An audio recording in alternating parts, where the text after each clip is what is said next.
তুমি আমার সম্পর্কে সবকিছু না জেনেই আমার সাথে প্রেম করতে চাইছো?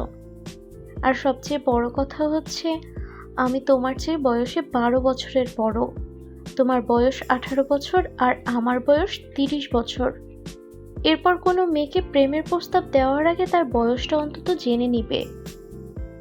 আমি তো জানি আপনার বয়স 30 বছর, কিন্তু ভালোবাসা তো আর বয়স বোঝে না। কিভাবে যেন আপনাকে ভালোবেসে ফেলেছি। অনেকদিন যাবৎ আমার মনের কথাটা বলার চেষ্টা করছিলাম, কিন্তু সাহস পাচ্ছিলাম না। তবে আজকে সাহস করে বলেই দিলাম। এখন আপনার ইচ্ছা, আপনি কি করবেন? তোমার কথা শুনে আমার অনেক হাসি পাচ্ছে, আর সেই সাথে অনেক আফসোস হচ্ছে। তুমি হয়তো জানোই না যে আমাকে একবার ব্যবহার করা হয়ে গেছে। মানে আমি প্রেম করেছি, বিয়েও করেছি। আমি একজন বিবাহিতা নারী। সবকিছু জানার পরে এখন নিশ্চয়ই প্রেম করতে চাইবে না? আপনার বয়ফ্রেন্ড ছিল, তাকে অনেক ভালোবাসতেন, বয়ফ্রেন্ডের সাথে আপনার বিয়ে হয়েছিল।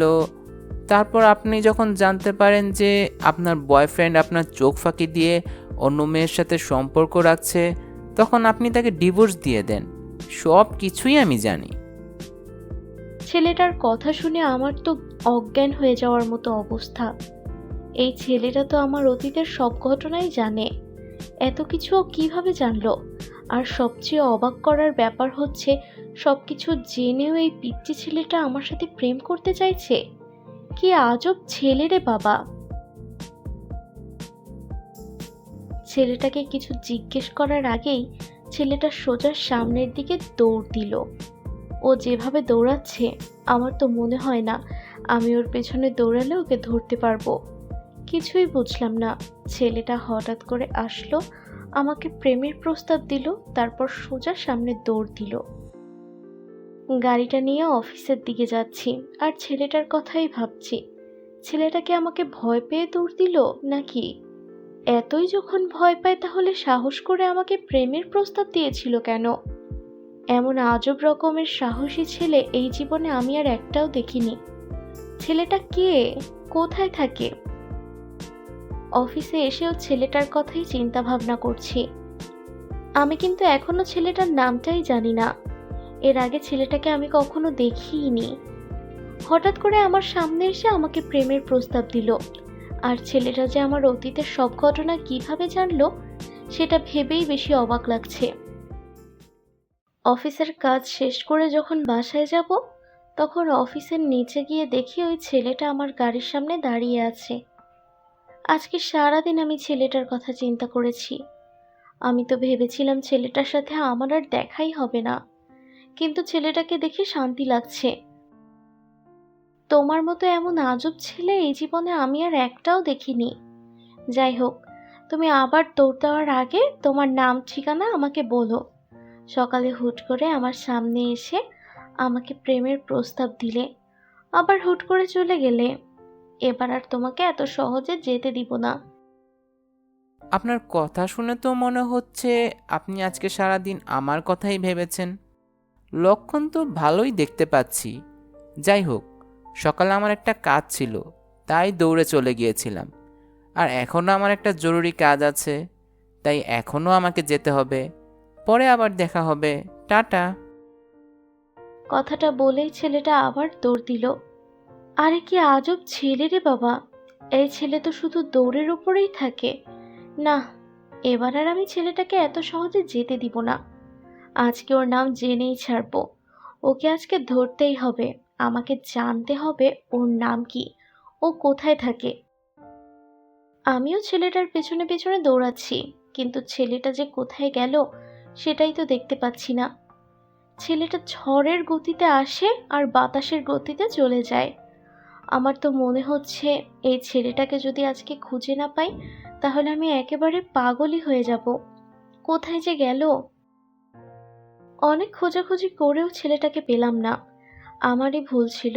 এভাবে ছেলেটার পেছনে না দৌড়ে আমি যদি গাড়ি নিয়ে ছেলেটাকে ফলো করতাম, তাহলে অবশ্যই ছেলেটাকে ধরতে পারতাম। পরের বার আর এমন ভুল করব না। পরের বার গাড়ি নিয়ে ছেলেটার পেছনে পেছনে যাব। বাসায় এসেও আমি ছেলেটার কথাই ভাবছি। ছেলেটাকে আমি কোনোভাবেই ভুলতে পারছি না। ছেলেটার ব্যাপারে আমি কিছুই জানি না, শুধু এটাই জানি যে ওর বয়স 18 বছর। ছেলেটা সকালে আমার সামনে এসেই বলেছিল আমার বয়স 18 বছর, আর আমি আপনাকে অনেক ভালোবাসি, এতটুকুই। আমি জানি না ছেলেটার সাথে আবার কখন দেখা হবে আমার, তবে ছেলেটার সাথে যেই দুবার দেখা হয়েছে, দুইবারই অফিসের সামনে দেখা হয়েছে। ছেলেটা কি তাহলে আমার বাসার ঠিকানা জানে না? মনে হয় জানে না, নয়তো এতক্ষণে আমার বাসায় এসে হাজির হতো আমাকে বিরক্ত করার জন্য। ঘরের ভেতরে আর ভালো লাগছে না, কেমন যেন দম বন্ধ হয়ে আসছে। তাই বাড়ির উঠানে এসেছি খোলা আকাশের নিচে একটু হাওয়া বাতাস খেতে। আকাশের সাথে আমার ডিভোর্স হবার পরে আজকেই প্রথমবার কোনো ছেলে আমাকে প্রেমের প্রস্তাব দিয়েছে, যদিও ছেলেটার বয়স কম। কি ব্যাপার, আমার কথাই চিন্তা ভাবনা করছিলেন বুঝি? আমি জানি আপনি এখন সারাক্ষণ আমার কথাই চিন্তা করছেন, আর তাই তো আপনার সামনেই হাজির হয়ে গেছি। আসলে আমি অনেকক্ষণ যাবৎ আপনার জন্য অপেক্ষা করছিলাম, কিন্তু আপনি তো অফিস থেকে এসে আর বাইরেই বের হননি।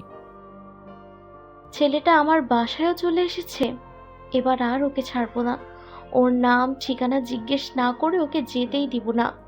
ওর কথা ভাবতে ভাবতে আমি তো একেবারে পাগলই হয়ে যাচ্ছি। আসলে আমি আজকে সারা দিন ওর কথাই ভেবেছি, যদিও আজকে ওর সাথে আমার প্রথম দেখা হয়েছে। এই ছেলে, তুমি কিন্তু অনেক দুষ্টু। তুমি আবার দৌড় দেওয়ার আগে তোমার নাম ঠিকানা বলো। তোমার নাম ঠিকানা যদি না বলো তাহলে কিন্তু তোমাকে এখান থেকে যেতে দিব না। নাম কি তোমার? আর আমার অতীতের সব ঘটনা তুমি কিভাবে জেনেছো? কে তোমাকে আমার ব্যাপারে সবকিছু বলেছে? আপনি তো দেখছি একদিনেই আমার জন্য পাগল হয়ে গেছেন। এভাবে যদি চলতে থাকে তাহলে তো মনে হয় আপনাকে পটানোর জন্য আর বেশি কষ্ট করতে হবে না। যদিও আমার ধারণা আপনি অলরেডি পটে গেছেন, তবে একটু ফিনিশিং বাকি আছে। ফিনিশিং দিলেই পুরো পটে যাবেন। ঠিক আছে বাবা, ঠিক আছে, আমি পটে গেছি। প্রথম দেখাতেই তোমার উপর ক্রাশ খেয়েছি, আমি স্বীকার করলাম। এখন আমাকে বলো তো, তোমার নাম কি? আর তুমি আমার অতীতের সব ঘটনা কিভাবে জেনেছো? কে তোমাকে আমার বয়ফ্রেন্ড, বিয়ে, ডিভোর্স এসব বিষয়ে বলেছে? প্লিজ বলো আমাকে। বলবো বলবো, আপনাকেই তো বলবো। আপনি আগে একটু শান্ত হন, তারপর আস্তে ধীরে সব কিছু বলবো। তবে আপনার অবস্থা দেখে মনে হচ্ছে আপনার একজন ভালোবাসার মানুষ খুবই প্রয়োজন। তাই তো আপনি আমার মতো বাচ্চা ছেলের প্রেমের প্রস্তাবেই রাজি হয়ে গেছেন। ছেলেটার কথাটা শুনে আমার মনটা একটু খারাপ হয়ে গেল। ও মনে হয় আমাকে সস্তা মেয়ে ভাবছে। আসলেই আমি অনেক সহজেই পটে গেছি এবার। তবে এটা সত্যি যে আমার একজন ভালোবাসার মানুষের খুবই প্রয়োজন, তাই হয়তো ও আমাকে এত সহজেই পটাতে পেরেছে। ছেলেটা আবার দৌড়ে পালাচ্ছে। এবার আমার অনেক রাগ হচ্ছে। এবারও ওর নামটা জানা হলো না। ছেলেটা আমার অফিস চেনে, আমার বাসার ঠিকানা জানে, আমার অতীতের সব ঘটনা জানে, কিন্তু আমি এখনো জানতে পারলাম না ছেলেটা কে। একাকী এই জীবন আর ভালো লাগে না। আমার ডিভোর্স হওয়ার পর থেকে আমি বুঝতে পেরেছি মানুষের জীবনে একজন ভালোবাসার মানুষের কতটা প্রয়োজন। যদিও আমি কখনো আমার বয়ফ্রেন্ডের সাথে ছাড়াছাড়ি করতে চাইনি, আমার বয়ফ্রেন্ডই আমাকে ছেড়ে চলে গেছে। আজকে আর অফিসে যাইনি, বাসার আশেপাশে একটা পার্কে এসেছি সময় কাটাতে। ছেলেটা কাল যা বলেছিল সেটাই ভাবছি। ছেলেটা ঠিকই বলেছিল, আমার জীবনে একজন ভালোবাসার মানুষের অনেক অভাব। জানি না এ জীবনে আমি আর কখনো ভালোবাসা খুঁজে পাবো কিনা। খেয়াল করলাম ছেলেটা আমার পেছনে পেছনে হাঁটছে, তবে আজকে আমি নিজেকে নিয়ন্ত্রণ করে রাখার চেষ্টা করব। ছেলেটার সাথে কোনো কথাই বলবো না। আসলে ছেলেটা আমাকে ভালোবাসার লোভ দেখিয়ে আমাকে ওর প্রতি দুর্বল করে ফেলছিল, কারণ আমার জীবনে ভালোবাসার মানুষের অভাবও বুঝতে পেরেছে। আমার নাম শুভ। আমি আপনার বয়ফ্রেন্ড আকাশের ছোট ভাই। আসলে আমি এই জন্যই আপনাকে আমার নামটা বলিনি, কারণ আমার নামটা শুনলেই আপনি আমাকে চিনে ফেলতেন। কারণ আমার চেহারার সাথে আকাশ ভাইয়ার চেহারার অনেক মিল আছে। আকাশ ভাইয়া আপনাকে অনেক ভালোবাসতো, অনেক যত্ন করত। কিন্তু আপনি আকাশ ভাইয়ার ভালোবাসার মূল্য দিতেন না। আপনি কখনো ব্যস্ত থাকতেন অফিসের কাজে, আবার কখনো ব্যস্ত থাকতেন বান্ধবীদের নিয়ে পার্টিতে। আকাশ ভাইয়া মনে করেছিল আপনাকে বিয়ে করলে হয়তো আপনি আকাশ ভাইয়াকে সময় দিবেন, তাই আপনাকে বিয়েও করেছিল। কিন্তু বিয়ের পরেও আপনার কোনো পরিবর্তন হয়নি। আপনি সবাইকেই সময় দিতেন, কিন্তু নিজের স্বামীকে কখনো সময় দিতেন না। তাই আকাশ ভাইয়া বিরক্ত হয়ে আপনাকে ডিভোর্স দিয়েছিল। কিন্তু মজার ব্যাপার হচ্ছে, আপনি আকাশ ভাইয়াকে একবারও বাধা দেননি। মনে হয় আপনি খুশি ছিলেন। 2 বছর হয়ে গেছে আকাশ ভাইয়ার সাথে আপনার ছাড়াছাড়ি হয়েছে। আমার আকাশ ভাইয়া দুনিয়া ছেড়ে চলে গেছে প্রায় 1 বছর হলো। আপনার সাথে ছাড়াছাড়ি হবার পরে একটা বারও আকাশ ভাইয়ার খোঁজ নেননি। অথচ আকাশ ভাইয়া আপনাকে হারানোর শোকে কষ্ট পেতে পেতে দুনিয়া ছেড়ে চলে গেছে। ভেবেছিলাম আপনাকে ভালোবাসার মূল্য বোঝাবো, ভেবেছিলাম আপনাকে একটা উচিত শিক্ষা দেব, কিন্তু আপনি তো একজন মৃত মানুষ। আপনাকে দেখে মনে হচ্ছে আপনি জীবিত, কিন্তু আপনার ভেতরটা একেবারে শেষ হয়ে গেছে। আপনি আমার প্রতি এই জন্য দুর্বল হয়েছেন কারণ আমার সাথে আপনার ভালোবাসার মানুষ আকাশের চেহারার মিল আছে। যাই হোক, ভালো থাকবেন। কথাগুলো বলে শুভ চলে যাচ্ছে। আমার মুখ থেকে কিছু শোনার অপেক্ষাও করলো না। আকাশ আমার জীবন থেকে চলে যাওয়ার পরে আমি বুঝতে পেরেছিলাম আমি যে আকাশের সাথে কত বড় অন্যায় করেছিলাম। জানি না আর কতদিন আমাকে এই অন্যায়ের শাস্তি পেতে হবে।